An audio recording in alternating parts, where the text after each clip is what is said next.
नमस्कार, म राजन पाण्डे, काउसती नगरपालिका शिक्षा शाखा अधिकृत। विगत वर्षहरूमा काउसती नगरपालिकाले विद्यार्थीहरूको प्रतिभालाई सक्रिय बनाउने र उहाँहरूको प्रतिभाको क्षितिजलाई फराकिलो बनाउने विद्यालयमा आधारित अतिरिक्त क्रियाकलापहरू हुने गर्थे।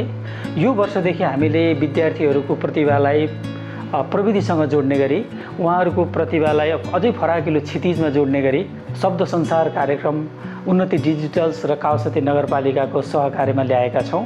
हामीलाई खुसीको कुरा के छ भने यो वर्षको पहिलो एपिसोडमा नै विद्यार्थी बाबु नानीहरू उत्साहजनक तरिकाले 100 जनाभन्दा बढी यस कार्यक्रममा सहभागी हुनका लागि आवेदन गर्नुभएको थियो। सो मध्ये हाम्रो कार्यक्रमको ढाँचा अनुसार 7 जना विद्यार्थी बाबु नानीहरू कविताका लागि, 2 जना कथा वाचनका लागि र 5 जना बाबु नानीहरू गायनका लागि छनौट हुनुभएको छ।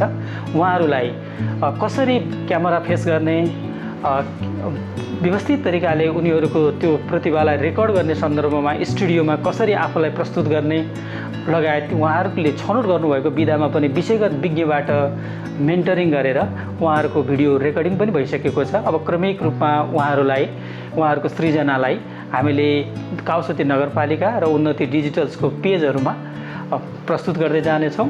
हामीलाई आशा छ हामीले प्रविधिमा प्रतिभालाई जोड्ने यो पहिलो अभ्यासबाट हामीलाई थप तपाईहरूको प्रेरणा र तपाईहरूको सुझावले आगामी दिनमा अझै राम्रो गराउन प्रयास गर्नेछौँ।